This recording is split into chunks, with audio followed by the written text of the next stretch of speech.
Sometimes to move forward, you have to go back. The James Harden and Joel Embiid duo did not push the Sixers team to a championship ceiling, with that Game 7 fateful loss to the Boston Celtics still one of the more daunting losses in franchise history.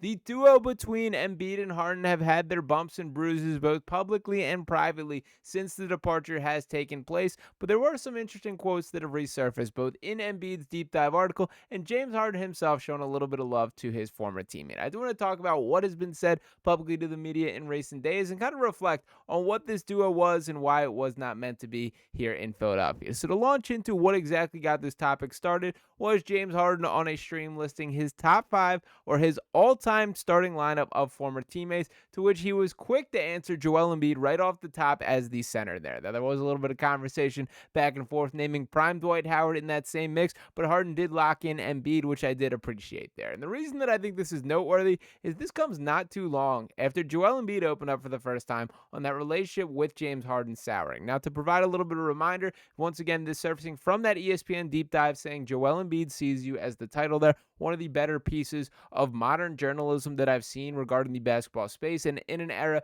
in which we've seen a lot of that get diluted. I really appreciated the way this was written in its entirety. But to reflect back on that post here, or that article, there's two blurbs that I do want to read. Number one, setting the baseline of this, is Dotun the author writes, Embiid's season-and-a-half long stint alongside Harden, with whom he grew close, accelerated Embiid's evolution as a leader. Their bond taught Embiid the closeness off-course translated to on-court success. Maxey has been a particularly beneficiary of this change. It was Embiid who steered Hanlon and Maxey together, and last summer when Maxey signed a new deal with the 76ers, he credited Embiid as the first person to vocally support him. In Sixers camp in October, Embiid was the first to single out the promising rookie McCain.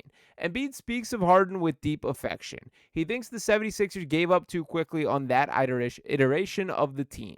What was required after their Game 7 collapse against Boston in 2023 was tinkering in the margins, not another restart. Quote, I keep going back to it, the continuity, Embiid says. When you feel like you have something, instead of building up on it, you just start over. And that's been like every single year. Now, it continues on a couple paragraphs later to highlight this part here. And it writes, he wonders what would have happened to him if the 76ers had an established star with the clout to ship him out early in his career. Quote, I always told myself I will never be responsible for someone losing their job, someone getting traded, someone getting fired, Embiid says. Don't ask me about if we should sign or if we should trade anybody.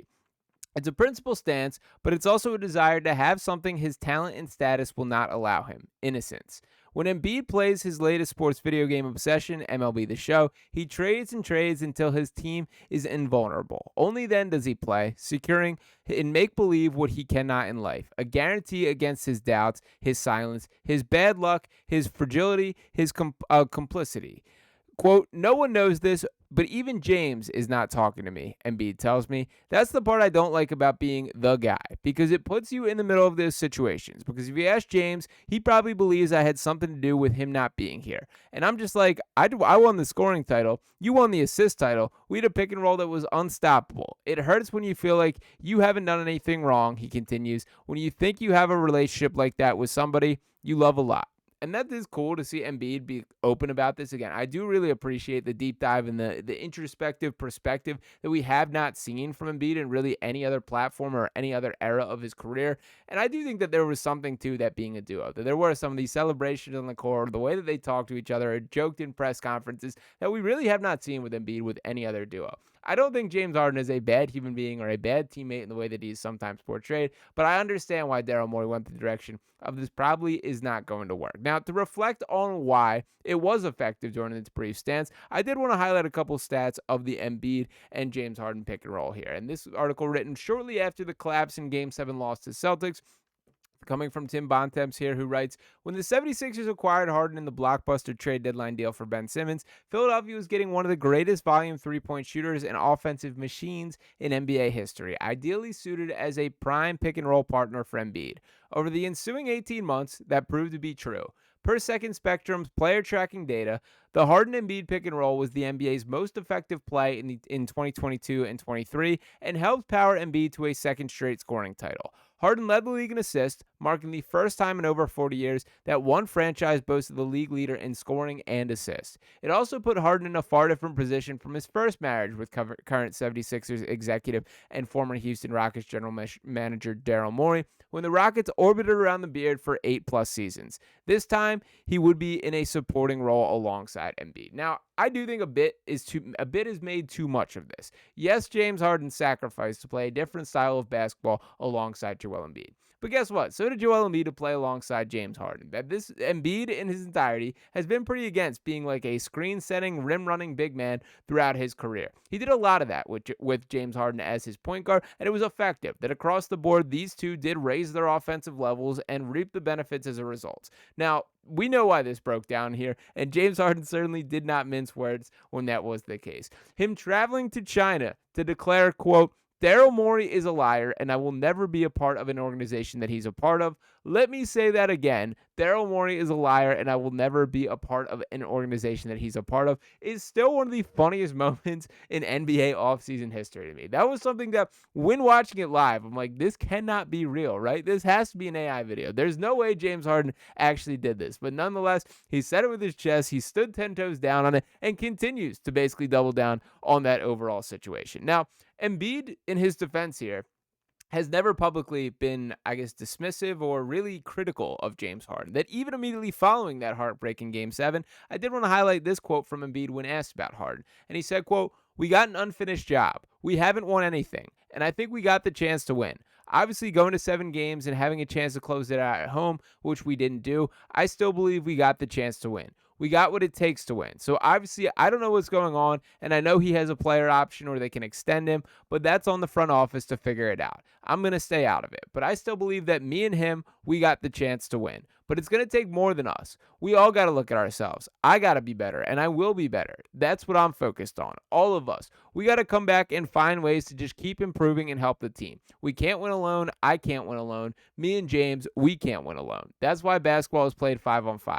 So we just need everybody to just trying to keep finding ways to get better, and we'll be fine. And I will throw in for good measure here, let's not forget that Tobias Harris putting up a 0 spot in that fateful Game 7, while Jason Tatum just dropped 50 on our heads here in Philadelphia. It was one of the more miserable losses of really this entire era. And it was one that we could tell that this was a closed book to an extent. That yes, they theoretically could have extended James Harden, could have paid him the money that Paul George is seeing seep into his bank account with far less production. And by the way, for Harden directly here, shout out to him for quite the season. That out there in Los Angeles, across his 35.3 minutes per game, averaged 22.8 points, 8.7 assists, 5.8 rebounds, shot 35.2% from beyond the three-point arc, 41% from the field overall, 4.3 turnovers a game, set to turn 36. He very much was the engine of that Clippers offense, the system, as he likes to put it himself, and almost like entirely on his own shoulders, although shout out to Norman Powell for an incredible season as well, basically kept that team relevant through the regular season.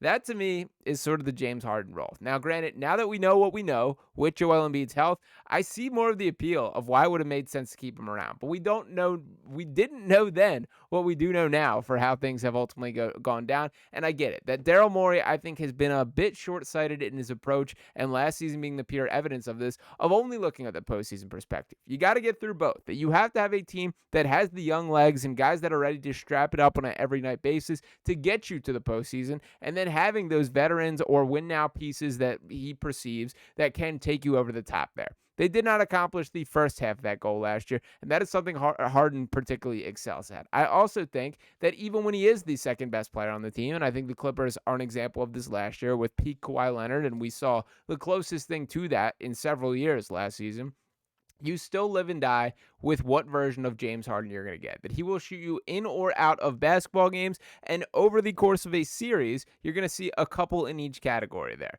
That is just what you live with James Harden. That the highs are so high that it is worth living with some of the lowest lows of any NBA star there. It's unfortunate that it did not work out, but I do hope these guys get along behind the scenes. I do hope there is a bit of a repair in the relationship. This is not like Ben Simmons, who straight up quit on the organization. This is not like Jimmy Butler, who has done his best to go nuclear on the decision to not retain him. Tobias Harris over me, he will proclaim walking through the hallway here. This is not a situation in which there is bad blood. This is not Al Horford, who just absolutely stole money from the Sixers organization and really did not look like he cared for a second while he was here.